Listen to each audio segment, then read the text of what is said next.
Well, good morning everybody. It's Sunday the 23rd of April. Bex and I just out on our morning walk. Just thought we'd update you on where the crop is this time. It's been very dry the last few weeks and very warm with some in patches, but very cold as well. We've had some very cold snaps and there's some more due next week. So dry, cold with some sunshine. And you can see the plants are probably a couple of weeks behind where they were this time last year, which hasn't been a problem for the farmer here because they're tying now, currently in the throes of tying, and if these plants are growing on too quickly it makes it very difficult to keep up with them. They've got a small team on at the moment and they're keeping up with the tying quite nicely. And we expect a colder week next week, hopefully a bit of rain as well, because these say they are getting very dry. I think some of the barley growers are looking for water.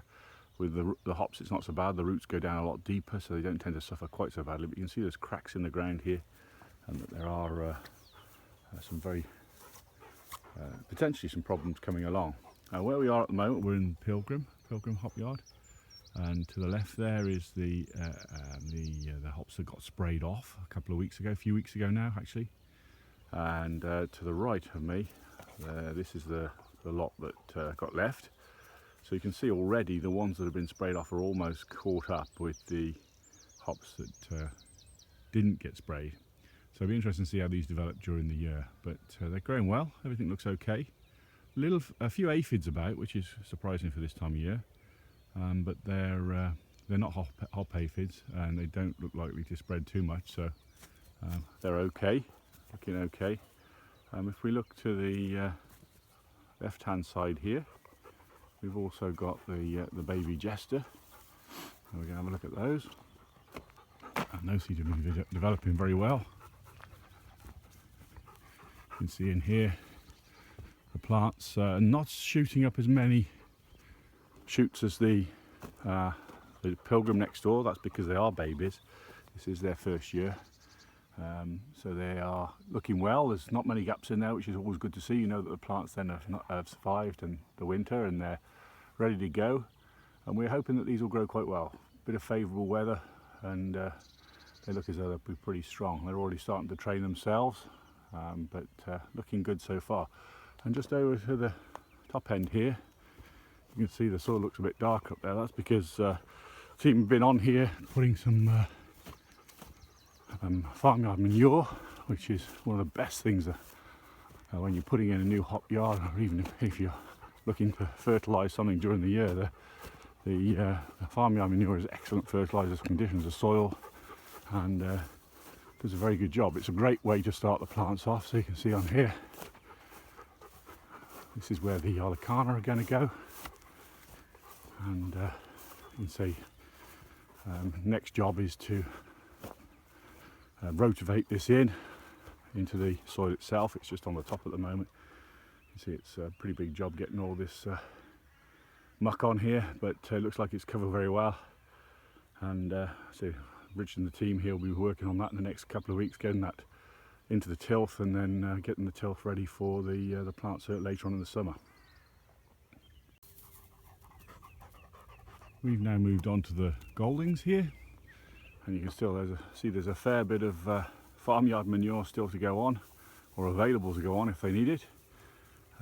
And right next to the Goldings here, you can see the Goldings a few years older than the Jester, so they're looking a bit stronger, but they're not as strong as the Pilgrim. They haven't come through quite as well.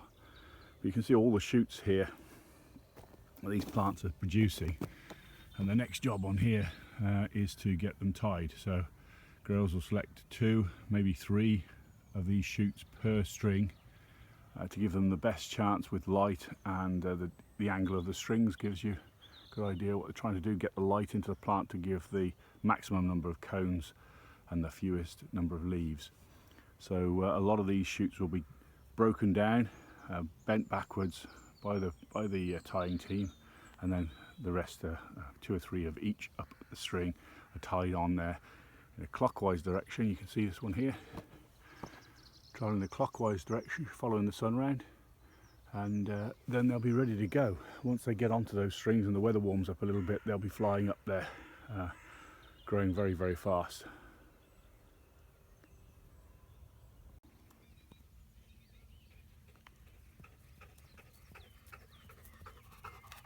Good boy, good boy. Well, we've moved now down to new addition on the farm. These have been in a couple of years now. This is the Red Windsor apple, which is an older variety. Doesn't yield quite as well, but produces a lovely red fruit. Eating apples, obviously. And these have been in flower now, in blossom, for the last couple of weeks, and they've been an absolute picture. Some of the blossom is starting to set now, and there's still a little bit of new blossom coming out, but just sort of catch up on that with the hot blog. We're back to the bottom end of the Goldings here, and these are the cider apples to the left here. These are not quite as far on as the Red Windsor. You can see the blossom is just starting to form on here. So the very first signs of the blossoms coming on here. So those will be a picture in a few weeks' time. And then again, moving around, here we are on the Sovereign hops, and these are growing well. They've had the haircut, as it was.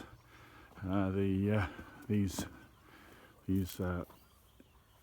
strigs from last year's growth have been trimmed back. They're nice and tight to the hedge now, so that when the harvest is done, the picker machine comes through, they don't pick too many of these old bits of strig off and contaminate the sample. But you see the Sovereign are pretty well up the netting now, growing quite well, and looking forward to seeing those develop as we go through the season.